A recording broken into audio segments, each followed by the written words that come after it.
जम्मू कश्मीर के पहलगाम में जिस तरीके से आतंकियों ने हमले को अंजाम दिया था, उससे सारा देश सन्न रह गया था और उसके बाद लगातार एक्शन जो है वो भारत सरकार का जारी है, खासतौर पर पाकिस्तान के खिलाफ।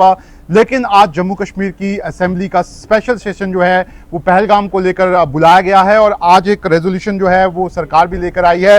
हमारे साथ बात करने के लिए बीजेपी के एमएलए आरएस पठानिया, उनसे बात करते हैं। पठानिया साहब, बहुत बड़ा हमला हुआ, सबने देखा, लेकिन आपको लगता है इसकी भी ज़रूरत थी एक स्पेशल सेशन की, जहां पर ये रेजोल्यूशन लाया जाए और पूरा असेंबली जो है वो कंडेम करे इसे? कई दशकों से भारतीय जनता पार्टी प्रचार भी करती आई, प्रसार भी करती आई और बड़ी मजबूती के साथ अपना व्यू पॉइंट रखती आई आतंकवाद के विरुद्ध। आज कम से कम ये एक सेटिस्फेक्शन तो है कि पूरा देश, पूरी दुनिया आतंकवाद के विरुद्ध सजग, सुदृढ़ और इकट्ठे हैं, पहली बात।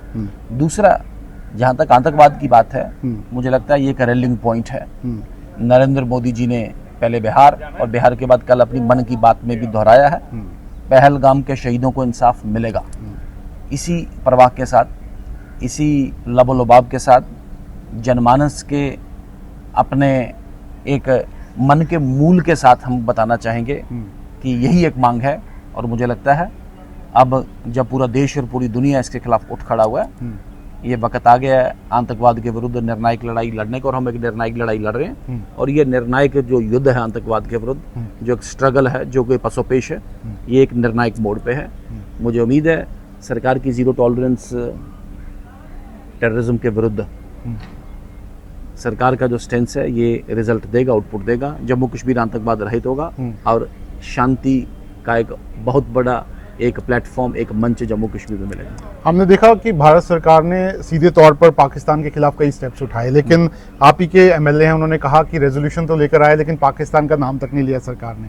जी देखिए, अप्रत्यक्ष रूप से तो पाकिस्तान को रेफरेंस है, लेकिन जैसे आपने कहा कि प्रत्यक्ष रूप से भी पाकिस्तान का नाम लिया जाना चाहिए था इस रेजोल्यूशन में। खैर, इस पर चर्चा चल रही है, बहस चल रही है। देखें अब ये चर्चा किस सरंजाम तक पहुँचती है। ये देखा जा रहा है कि पाकिस्तान भी अपने मीडिया चैनल्स के थ्रू एक एजेंडा फैलाने की कोशिश कर रहा है और 16 जो चैनल्स हैं उनके वो बैन कर दिए गए हैं। बीबीसी को भी नोटिस दिया है। आपको लगता है ये जरूरी? वी रिजेक्ट जो पाकिस्तान ने एक नैरेटिव क्रिएट करने की कोशिश की गई है। फिर कहीं ना कहीं इस नैरेटिव को, पहले चाइना की भी बात करें कि चाइना ने पहले तो आतंकवाद के विरुद्ध भारत को समर्थन किया, लेकिन फिर पाकिस्तान की एक मांग थी, छोड़ो मैं लूंगा, तो उसको भी एक और बात, उसको भी एक स्पेस मिलेगा। तो पाकिस्तान के एक व्यू पॉइंट को भी कहीं ना कहीं एंडोर्स करने की कोशिश की है। मुझे लगता है ये चलेगा नहीं। भारत और खासकर भारतीयों का ब्लड, उनका खून इतना सस्ता नहीं है कि वो बहे और हम तमाशा देखें और हम राजनीति करें, हम उस पर टेढ़ी मेढ़ी हम बातें कह के उसको डिफ्लेक्ट करने की, उसे डिफ्यूज करने की कोशिश करें।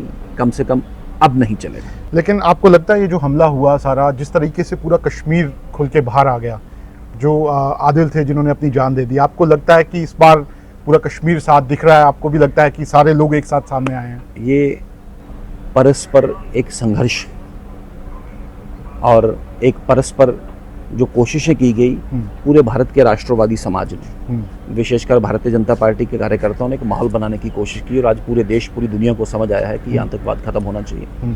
यहाँ नहीं, बॉर्डर पार भी कई लोगों में है, लेकिन पाकिस्तान में भी रिंग्स विद इन रिंग्स। अब ये कौन सा रिंग कहाँ क्लिक कर जाए दूसरे रिंग को पता नहीं होता। तो पाकिस्तान में भी ये माहौल है कि वाकई बेगुनाहों का खून बहाना ना जहाद है, ना कोई धर्म, ना इस्लाम इसकी इजाज़त देता है। इस पे जितनी भी निंदा की जाए, इस पे जितनी भी एक्शन की जाए कम। आखिरी सवाल है मेरा आपसे कि जो टूरिस्ट देश भर से आए थे और कई टूरिस्ट ने बुकिंग भी कैंसिल करा दी और अभी भी कुछ टूरिस्ट जो हिम्मत दिखा रहे हैं वो आ रहे हैं, आपको लगता है कि हमारा देश है, डरने की जरूरत नहीं है, वो तो करेंगे, ये कोशिशें करेंगे? कश्मीर हम अपना टूर कैंसिल करें या अगर वहाँ से प्रीमेच्योर निकल जाएं, तो मुझे लगता है कहीं ना कहीं उस नैरेटिव की विक्ट्री है। उस नैरेटिव के विरुद्ध हमें लड़ना है, अपनी जान की बाजी लगा के लड़ना है। और ऐसा नहीं कि पूरा कश्मीर अनसेफ है। Kashmir by and large safe है, एक सेंस ऑफ सिक्योरिटी है कश्मीर में। और इसी के चलते मैं न्योता दूंगा, टूरिस्ट भी आए, जो पिलग्रिम हैं, अमरनाथ यात्रा जब माँ वैष्णो देवी के मंदिर में आते हैं वो भी आए, मन खोल के आए, और खासकर फिल्म इंडस्ट्री वाले भी हैं। हाँ। आपको लगता है अभी पैनिक तो नहीं, उतना पैनिक तो नहीं है कश्मीर में? आप तो गए भी थे कश्मीर भारत है और भारत कश्मीर है, कोई मतलब ऐसा लग रहा था कि अभी तक टूरिस्ट वहाँ से जा नहीं पा रहे हैं, कुछ प्रॉब्लम्स हो रही हैं? नहीं है। देखिए, ये एक कुछ मेरी बात मैं कहीं तीखी बात ना करूं, लेकिन कुछ मीडिया के मित्रों ने कुछ ऐसी खबरें वहां पे चलाने की कोशिश की जिससे कि ये पैनिक फैला, नैरेटिव एक फैला है। ठीक है। लेकिन ये नैरेटिव ध्वस्त होगा, कश्मीर बढ़ेगा, कश्मीर तरक्की करेगा, कश्मीर में शांति है। ठीक है, शुक्रिया। तो आप देख सकते हैं आरएस पठानिया बीजेपी के यहाँ पर विधायक हैं। साफ तौर पर अभी असेंबली सेशन चल रहा है, उसके बीच से वो आए हैं हमारे से बात करने के लिए। लेकिन जिस तरीके से पूरा हमला हुआ है पहलगाम में, उसका आज उसको लेकर special assembly session Jammu Kashmir में बुलाया गया था और